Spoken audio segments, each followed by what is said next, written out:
I share the screen or you will? I'll put it up. Okay, great. All right, guys. Hi. Hi, Jared. Hi, Lauren. Hey, Hi. hey, Alyssa, how are you? Thanks for doing this. I'm excited. I've never done a live, like a Zoom meeting. Well, it's not Zoom. It's StreamYard, live to Facebook. So I think this is really cool. I'm glad to try something new. Yeah, this is cool. I didn't know we could do this, like through the live. Well, I knew it was possible. I just have never done it. So I'm excited for it. And Jared has a lot of awesome information he's going to share with you today, Lauren. And we'll introduce ourselves in the slideshow. I have a little slideshow for everyone. So if you're joining us, whether you're joining us live or a little bit later, it's because you want to know how to optimize your blog for SEO. We all hear the word SEO. Maybe you don't know what it means or how to use SEO, what SEO is, or anything about blogging. So hopefully we can help you today. So, okay, did it switch over? Did it work?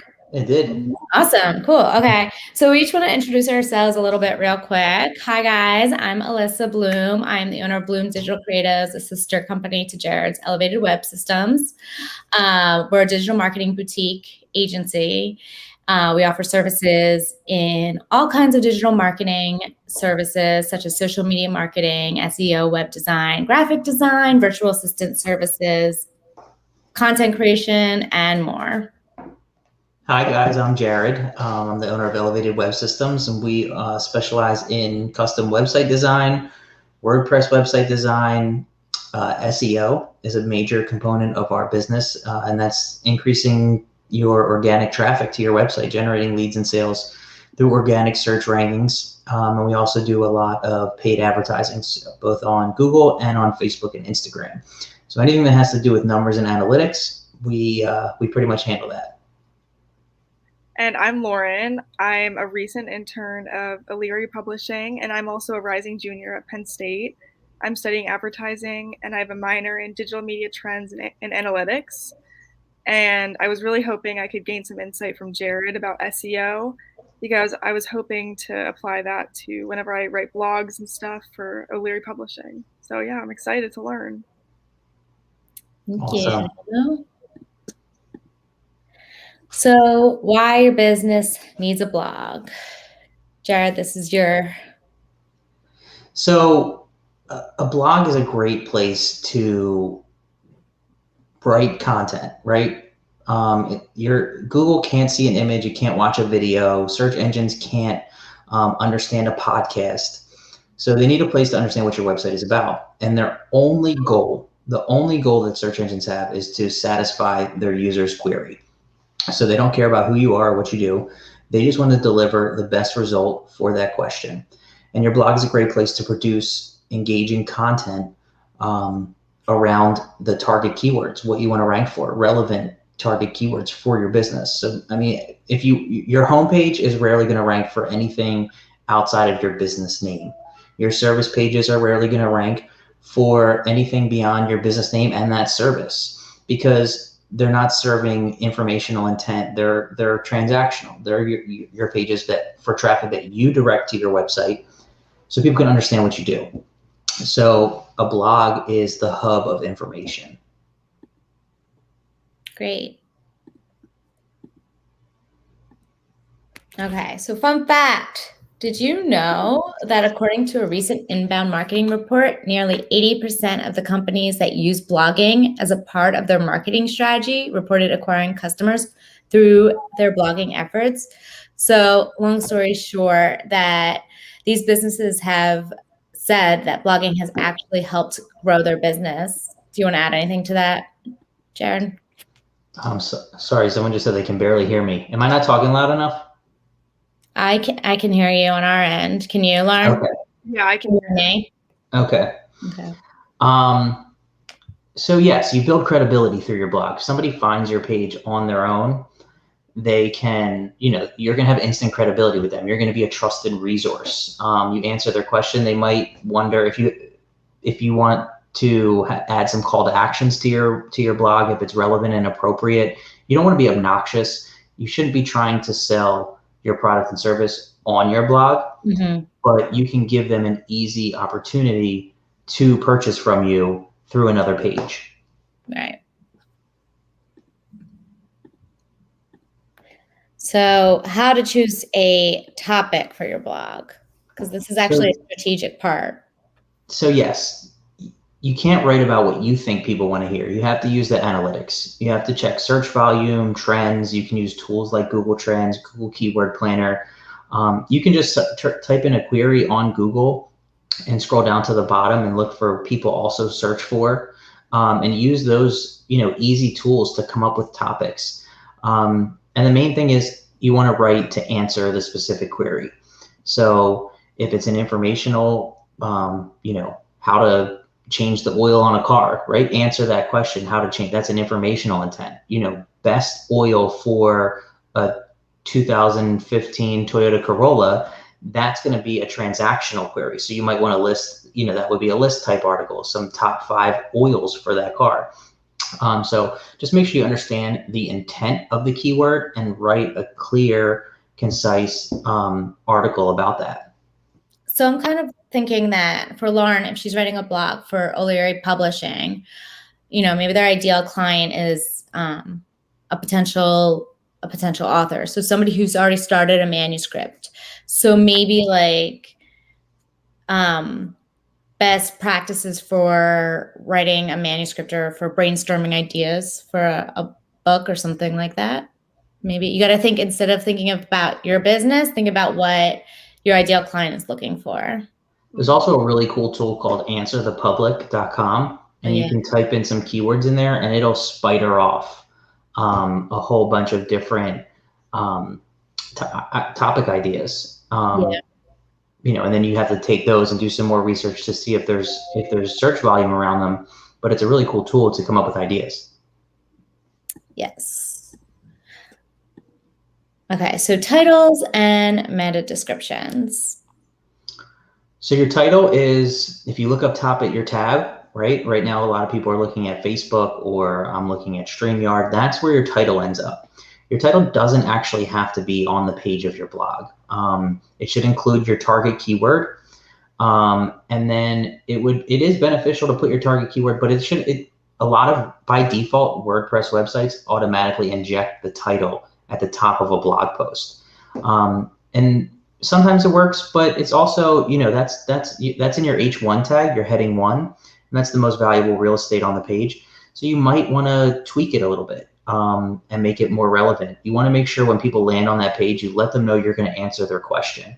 Your meta description is the little box underneath the title on the Google SERP that is a little bit more description about, what are they going to get out of it, right?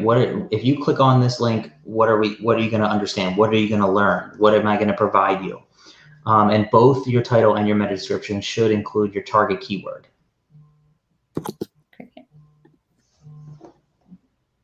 Word counts. This is what I bug Jared about for a really long time. So longer isn't always better. It's a misconception that a longer article will rank better than a shorter article.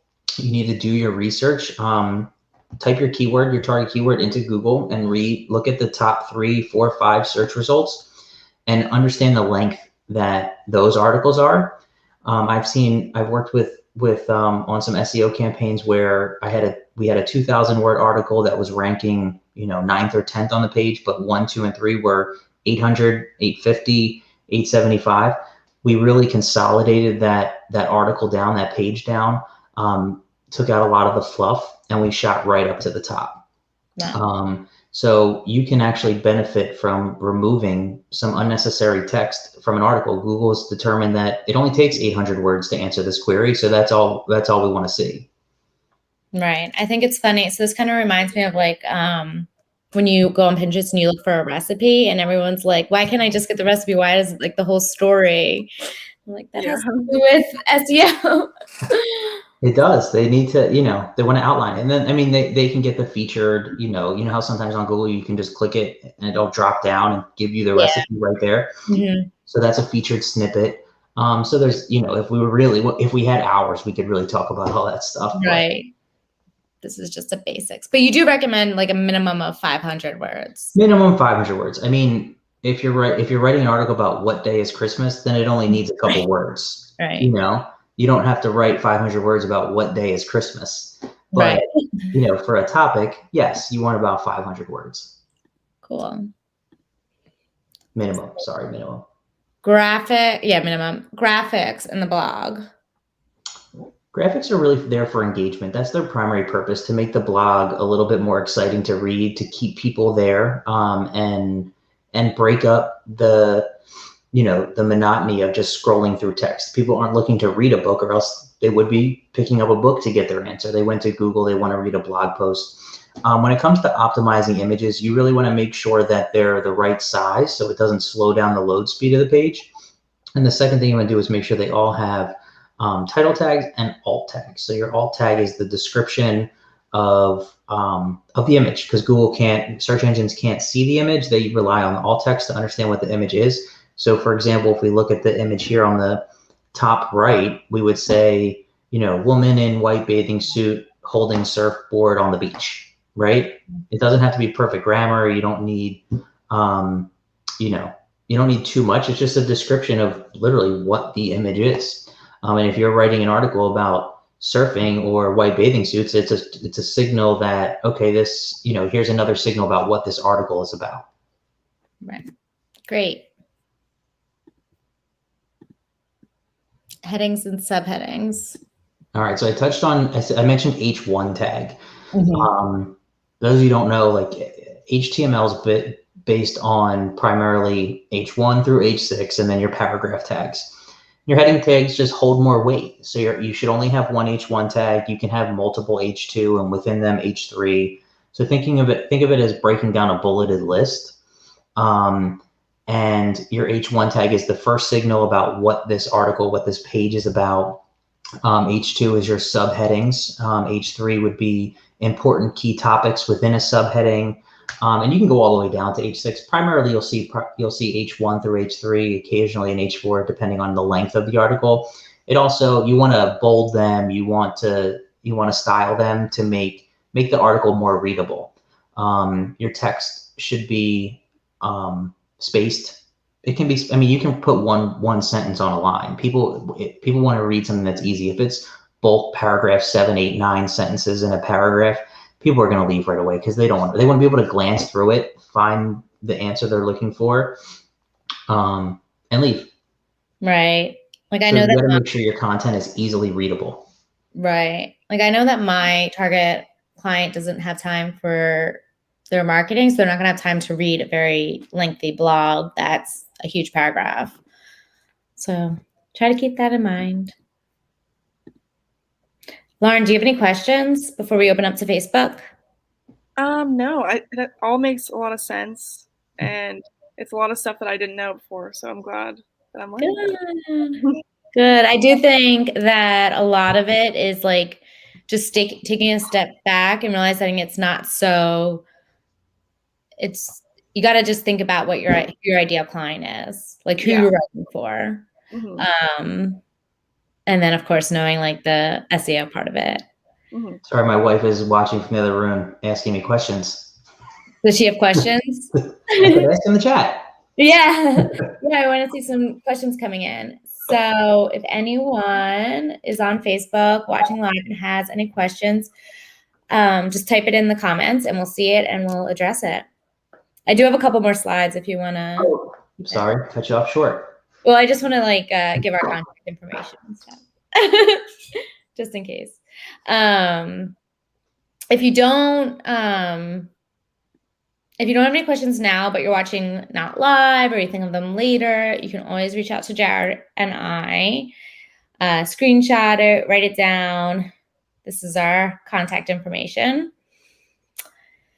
And happy to answer anybody's questions. Yeah. And thank you. We hope to hear from you soon. Thank you so much, Lauren. This was a great opportunity to. Thanks, Lauren. It was nice meeting you. Content. Yeah, thanks for having me. How do you know this?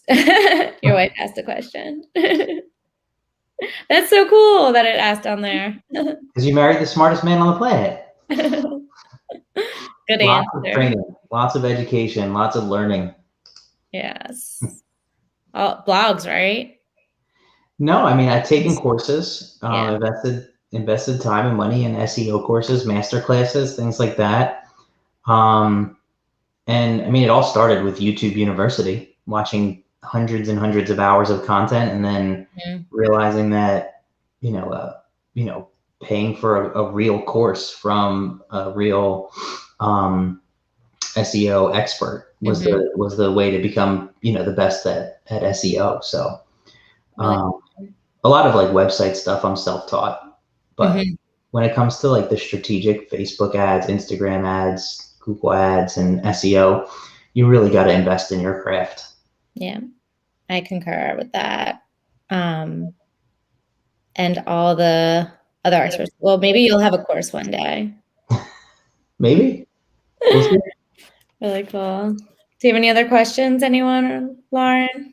I have one question. I was going to ask what the website was that you mentioned earlier, Jared, about keywords. Askthepublic.com. Answer the public. Oh, answer the public. Yep, answerthepublic.com. Okay, thank you. Cool. Well, thank you so much, Jared. That was awesome. My pleasure. Thank you. And thanks for showing us your StreamYard. Yeah, it's pretty cool, right? It is. I like it. Might have to invest. Have a good night, everyone. Awesome, guys. Nice seeing you.